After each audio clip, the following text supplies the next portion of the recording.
kids? They're in school. It's Saturday. School's not in on Saturday. My school is... Oh my God.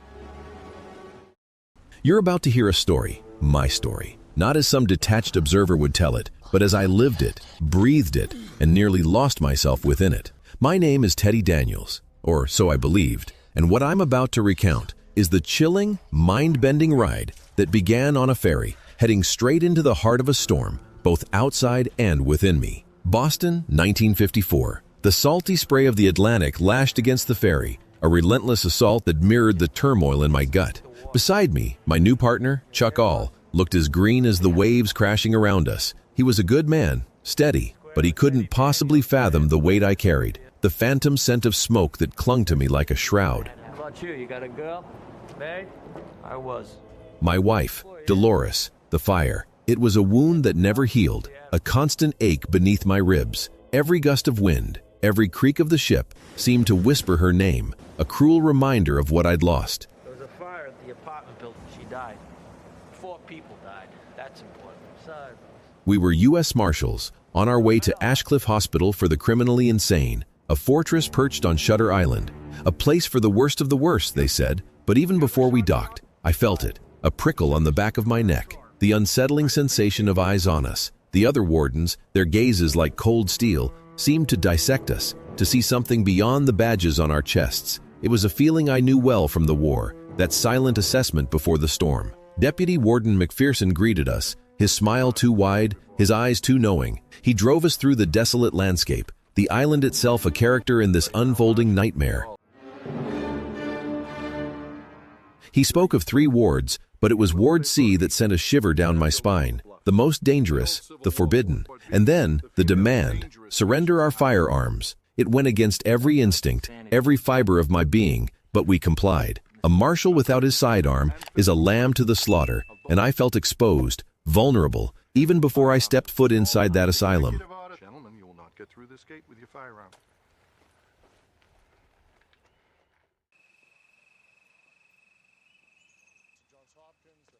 Finally, we were ushered into the presence of Dr. Cawley. The air in his office was thick with an unsettling calm, a stark contrast to the chaos outside. Patients shuffled past, their eyes vacant, their movements jerky. One woman, her hair falling out in clumps, her skin a sickly pallor, caught my eye. A ghost of a memory, a fleeting image of suffering, flickered in my mind. I pushed it down. Focus, Teddy, focus. Cawley, with his calm demeanor and measured words, spoke of healing, of comfort. But I wasn't there for his philosophy. I was there for Rachel Solando, a woman who had vanished from a locked cell. Rachel Solando, who Cawley claimed, had drowned her 3 children, then sat down to dinner with their lifeless bodies. The words hit me like a physical blow. She killed all 3 of her children. And what about the husband? He died on the beaches at Normandy. My head swam, a brief, disorienting flashback of something I couldn't quite grasp. The doctor watched me, his gaze unnervingly steady. Rachel believed the institution was her home, he said, and they had no idea how she'd escaped. A lie. I could smell it, thick and cloying, like the antiseptic in the air.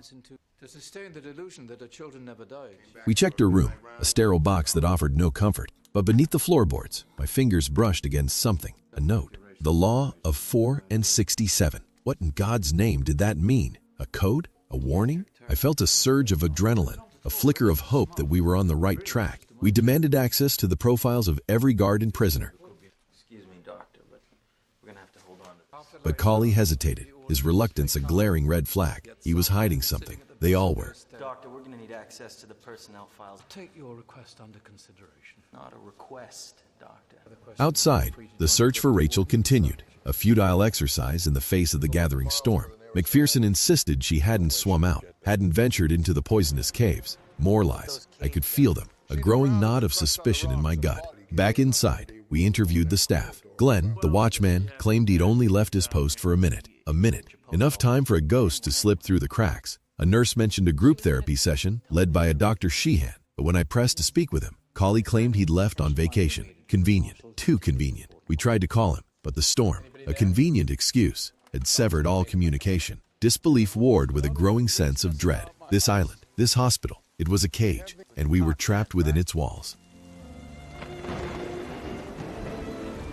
We sought refuge at Cawley's house, a lavish estate that felt utterly out of place in this desolate landscape. Dr. Nehring, another doctor, was there, his presence as unsettling as Colley's. He spoke of men like us, marshals, men of violence. He saw through me. I knew it. He saw the war, the frozen bodies, the faces of the enemy, their pleas for mercy, drowned out by the roar of my rifle. I had killed, yes, but it was war. This was different. This was something far more insidious. I demanded the personal files again, but Nehring, with a dismissive wave of his hand, refused. Outrage flared, hot and bitter. We would take the ferry back tomorrow, I declared, a hollow threat in the face of the raging storm. We're gonna need those files on Sheehan. No personnel files will be released to you, period.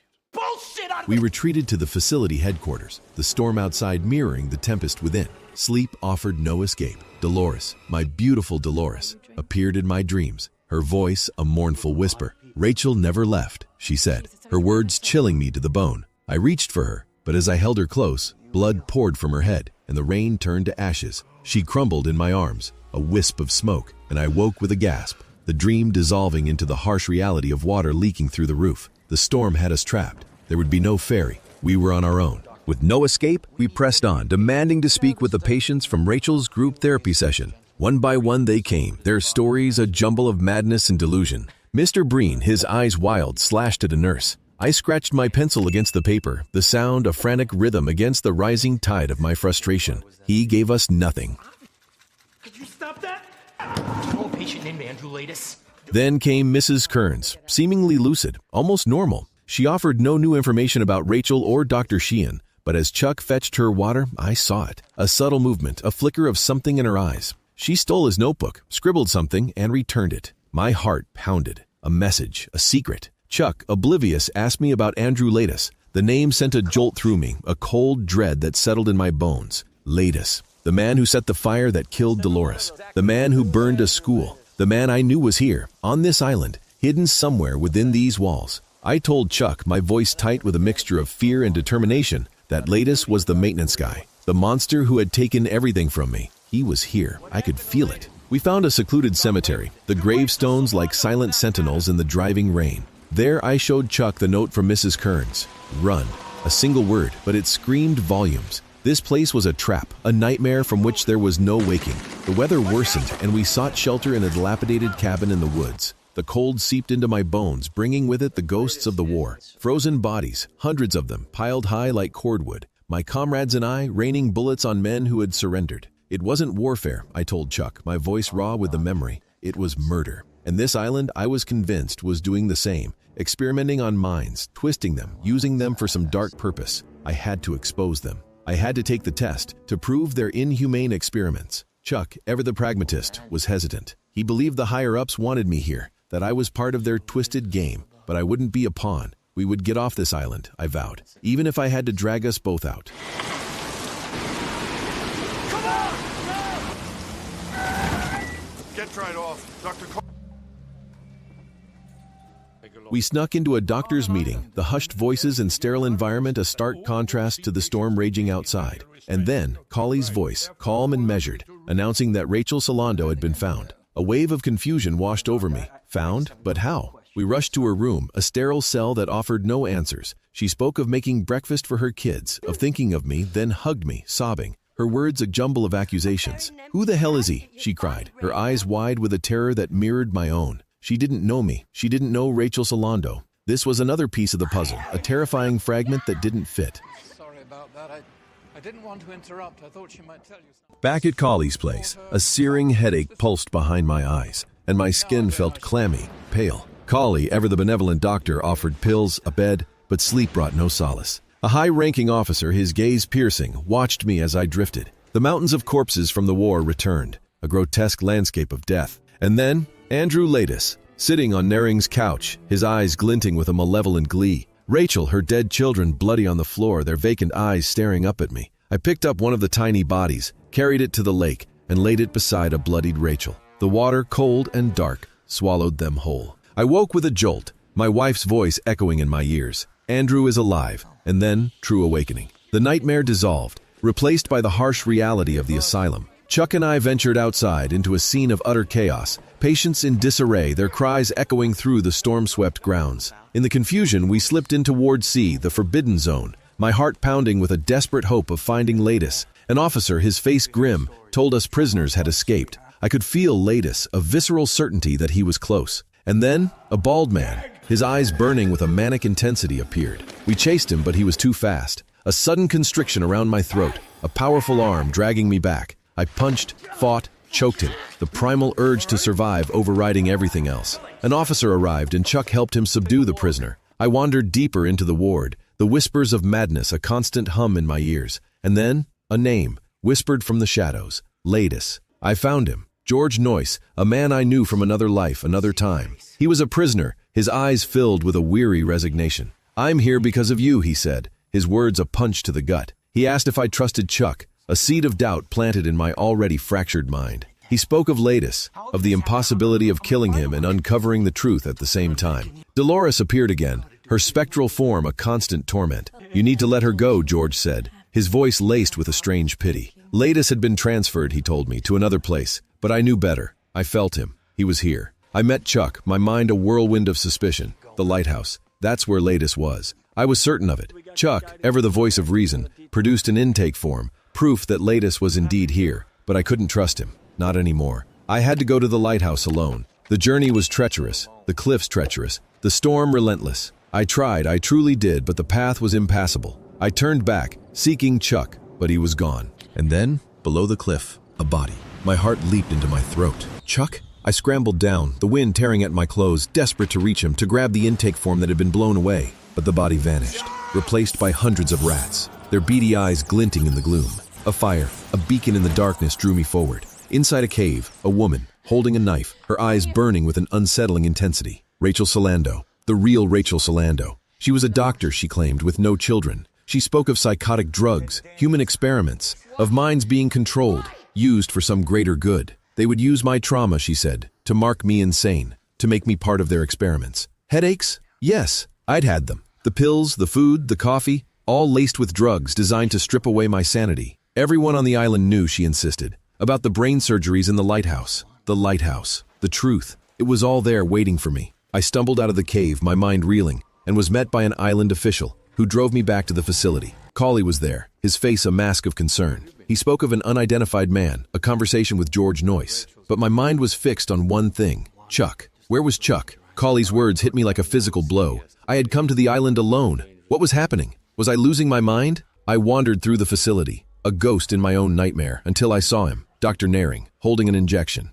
I pressed him against the wall, stealing the syringe, my paranoia reaching a fever pitch. He spoke of my mental wounds, but I ignored him, plunging the needle into his arm. I fled, slipping into a car, but the mirages returned. Dolores, her face a vision of sorrow. "You need to go to the ferry," she whispered, but I knew better. Chuck was in that lighthouse. I lit the car, the flames a fiery testament to my resolve, and saw my kids, my beautiful children, with Dolores, their faces filled with a heartbreaking innocence. I ran, towards the lighthouse, towards the truth, towards Chuck. I swam through the churning water, took down a guard, stole his shotgun, and burst into the lighthouse, my heart hammering against my ribs. Room after room, empty, until the topmost room. Colley, sitting there, calm as ever. What was he doing here? He asked about my hallucinations, about Dr. Solando. Delusional, he called me. All of it, a delusion. He revealed the truth, a truth that shattered my world. I had been here for 2 years receiving treatment. 2 years. My mind reeled. Could I trust him? He presented my intake form,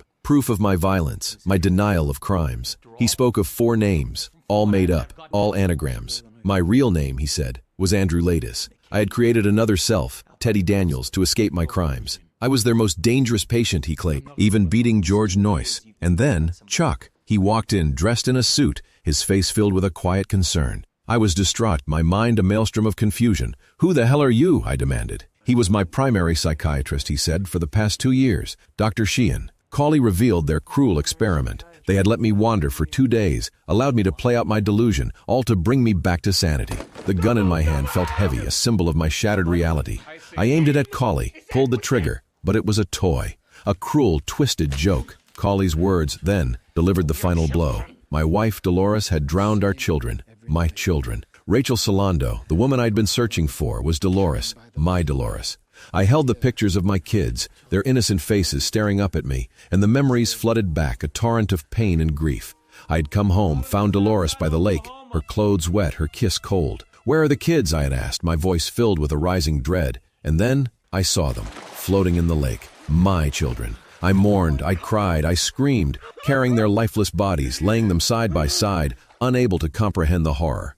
Dolores, her eyes vacant, had insisted on putting them at the table, making them her dolls. "Set me free," she had whispered. And I had. I had shot her, the blood pouring from her body, my tears mingling with the rain. I woke, truly woke, and admitted it all. I had killed my wife. I had murdered my children. Rachel Solando, a figment of my broken mind.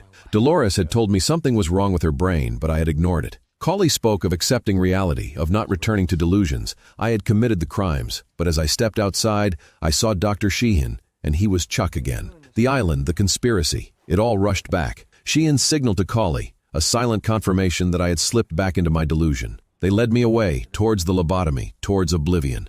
My final words to Sheehan, a question that echoed in the desolate air. Which would be worse, to live as a monster or to die as a good man? I looked at him, at Chuck, and I knew. I knew what I had to do. I chose to die as a good man. The movie ends, leaving you, the viewer, with questions, with doubts. But for me, Andrew Laeddis, the choice was clear, and in that clarity there was a strange, unsettling peace.